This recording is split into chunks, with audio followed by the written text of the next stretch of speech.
Alright guys, welcome back. It's KidVarsity3 here with the WWE TLC 2018 predictions. I know it's been a little while since my last video, which was Survivor Series. I was going to do a predictions video for Starrcade, but I just did not feel like doing it because Starrcade was a house show. Anyway, we're back. TLC, we've got 12 matches on the card. We don't even know what matches are going to be on the pre-show, but I do have a faint idea on what matches will be. So, I mean, let's just get right down to this. This is the final pay-per-view for 2018, and then 2019 is soon. I can't believe it's almost the end of 2018. I'm recording this on Friday, the 14th of December. So it's the same day as Ring of Honor Final Battle, which I will not be watching, unfortunately. But anyway, this is WWE TLC 2018 predictions. Feel free to put your predictions in the comment section down below. All of my predicted winners will be in the description, as well as my social media to my Twitter and Instagram. Let's get right down to this. Here we go. So starting off with the first match, because I don't know what the pre-show match is going to be anyway, but I'm going to take a wild guess. It is Natalya taking on Ruby Riott in a tables match. I have gone for Natalya just simply because with Ruby Riott just doing the whole bullying thing with Natalya, talking about the late great Jim the Anvil Neidhart and destroying all of his possessions. Natalya does need a win out of this, as Natalya was put through a table. Was it this week on Raw? It could have been. And they're not really going to go. They're not really going to get away with it with Ruby just, winning. And then that will be it. Natalya needs a win. This is kind of reminding me of the whole Alexa Bliss Nia Jax storyline, where it was Nia bullying Alexa, or was it Alexa bullying Nia, and so forth. It's kind of looking like that. But I've got Natalya to win. I think she needs to. So put Ruby through a table, thank you. Next up, we have a chairs match, because you can't have TLC without chairs. It is Rey Mysterio versus Randy Orton. I have gone for Randy Orton for this one. I just don't know why. I haven't really been keeping up to date with what's going on with the Rey Mysterio and Randy Orton storyline. I know Orton has attacked Rey on several weeks of SmackDown. They had that one match at Crown Jewel, I think, which Rey won via roll-up, and then Orton attacked him after the match, etc. So this is leading up to it. I think Orton is somewhat just gonna slither away with a win. You see what I did there. I think Rey's just gonna do like a springboard move, and then Orton's just gonna hit him with an RKO 1, 2, 3. This match isn't really gonna go on for quite long, I would imagine. So I think if Rey picks up a win again, then Orton's just gonna attack him after the bell. So I mean, I've gone with Randy for this one. I don't know. But as I say, I haven't really been keeping up to date with what's going on with the storyline, but I've gone with Randy Orton for this. So, yeah. Next up, we have a singles match, well, just a simple Monday Night Raw match. We have Finn Balor versus Drew McIntyre. I have simply gone for Drew McIntyre because he's the next big Finn.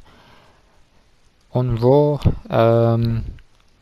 yeah, with the whole thing with him and Ziggler breaking up, so Ziggler and McIntyre are no more. Drew needs to push himself to be a very big guy, and I just think Drew's just going to come out with a win, to be honest. So I've just gone with Drew. Next we have another match. Now this is a weird one, because the way I see it, it's supposed to be an item on a pole match, but this is turned out to be. This kind of reminds me of the whole Triple H and Kevin Nash match. I think it was like TLC 2011, where the sledgehammer was, suspended above the ring, and the first person who was able to retrieve it can use it as a weapon. It is a guitar that will be suspended above the ring, and whoever retrieves it can be used as a weapon. I feel like this is going to be, because it's a guitar, it should have been a guitar in a pole match. I don't really see why it's like a ladder match.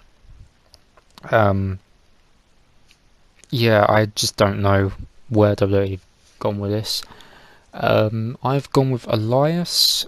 I just think because this is a guitar on, well, it's suspended above the ring, this is going to be one of those little gimmick matches that Elias will probably have. So I've gone with Elias. A few people that I've talked to have gone with Lashley, where Elias will retrieve it and then Lashley's just going to fight back and hit Elias with his own guitar. But I don't know. I've just gone for Elias because I actually like Elias and he's a really fun guy. So I've just gone for Elias. I think because with where I predicted McIntyre defeating Balor, and I just think having one person win, either McIntyre or Lashley to win, having McIntyre help Baron Corbin in the match, which we're going to talk about in a little bit, I think either one of those guys are just going to come out and help him, while the other one's still kind of battered from like that match that they just had. So I've gone for Elias to pick up the win against Bobby Lashley. Although I do think Leo Rush could probably get involved. I do think maybe Heath Slater could get involved because he's now a Raw referee. I don't know. We could see Heath Slater as a referee in some of these matches, who knows, but we'll just have to see. So I've gone with Elias. Next we are going to go for the Cruiserweight Championship match. Buddy Murphy versus Cedric Alexander. I've gone with Buddy Murphy just simply because, well, Buddy Murphy's great. Honestly, I will say this, I haven't really kept up to date with 205 Live. I've just basically looked at the results and think, oh, this person's won and so forth, and that's basically it. I have not paid attention to 205 Lives for quite a while now. I think the only clip that I did see was Arya Daivari, and I think it was Hideo kind of like starting to become a tag team, I think. That's the only thing that I can remember, but other than that, I just haven't really kept up to date with it. But I've gone with Buddy Murphy for the win. Cedric is just, he's had his run with the Cruiserweight title, and well, they're not going to put the title back on him anytime soon. Buddy Murphy, he's great. So, yeah, go Murphy. Next up we have the SmackDown Tag Team Championships. It should have been a TLC match, but it's just a simple triple threat tag team match.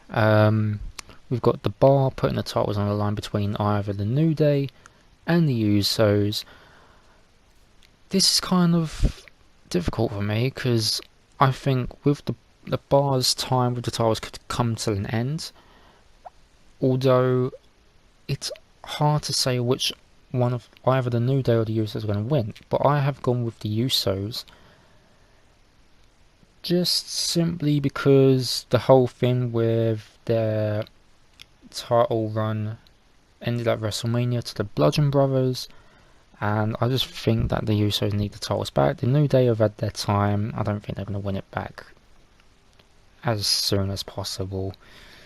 I just think give the Usos another run with the titles. They were great when they were SmackDown Tag Team Champions, so why not give it to the Usos? I think they deserve it a lot more, and I think I could be wrong, but it was a singles match. Either one member of the New Day, one member of the Usos, one member of the Bar.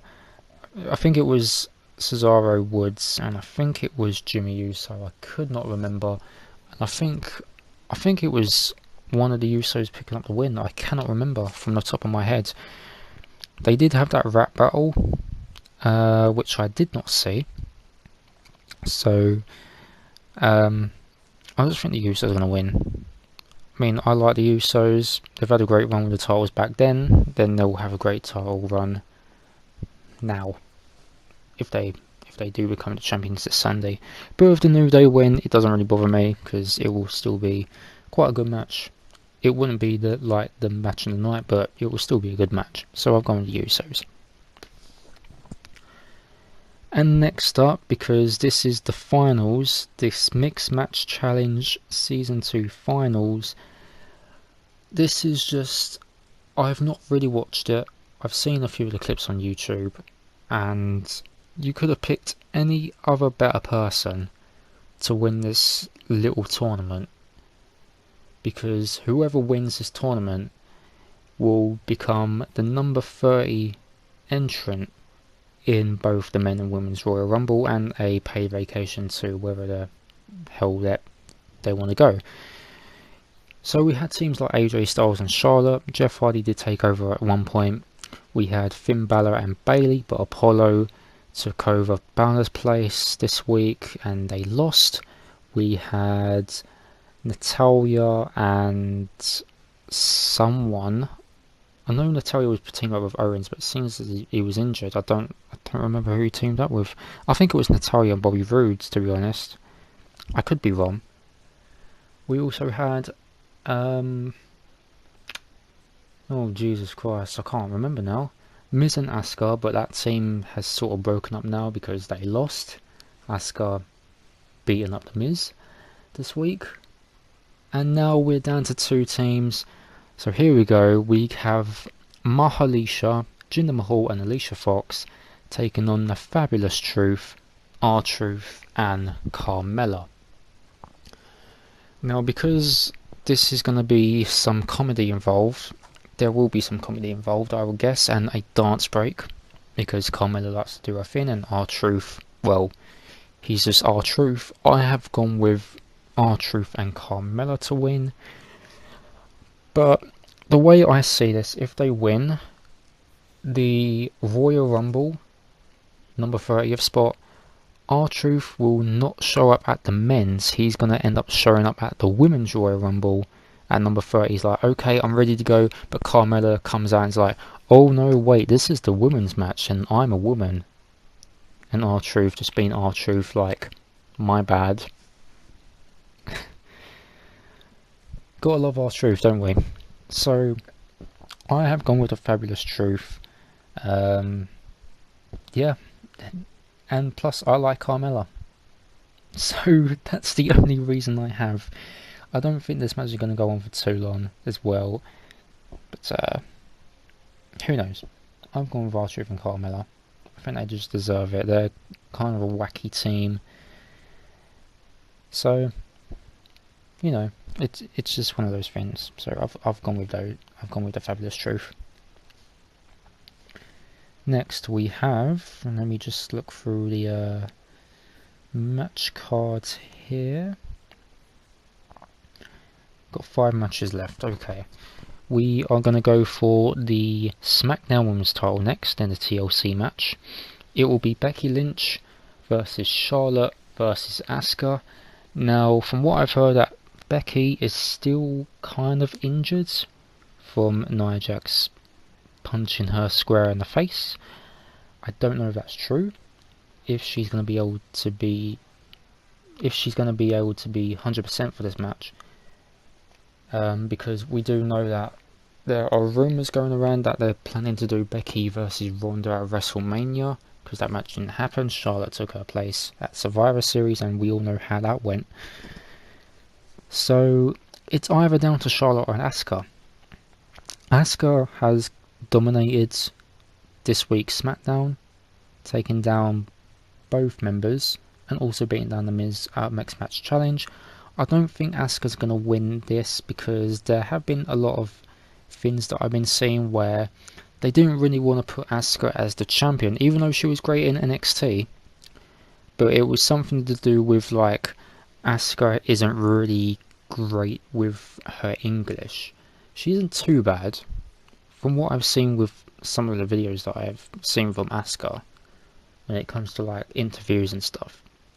But I think when it's all said and done, because Asuka hasn't really beaten Charlotte. You see where I'm coming from?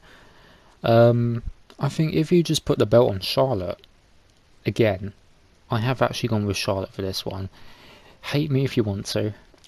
With Charlotte getting the title back from Becky, that will leave Becky to go away for some time for her to heal, get ready to show up on Raw, take on Ronda for WrestleMania. It's going to be big. And then while that's going on, we can have Charlotte versus Asuka again for the title, and then Asuka can have her moment. So I think that's how it's going to go. I don't think they're going to put the belt on Asuka. I think they just randomly threw her in there because I would have suspected Asuka and The Miz will be in the Mixed Match Challenge, but we all know how that went down.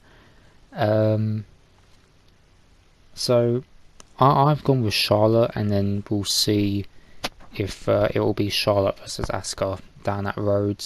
Who knows? So I've gone with Charlotte. I know for a fact Becky has still got some unfinished business with Ronda. So I've gone with Charlotte for this one. It's going to be a good match, from what I can tell.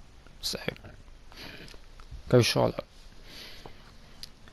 Next, we are going to go for the Intercontinental Championship match. It is Seth Rollins taking on Dean Ambrose.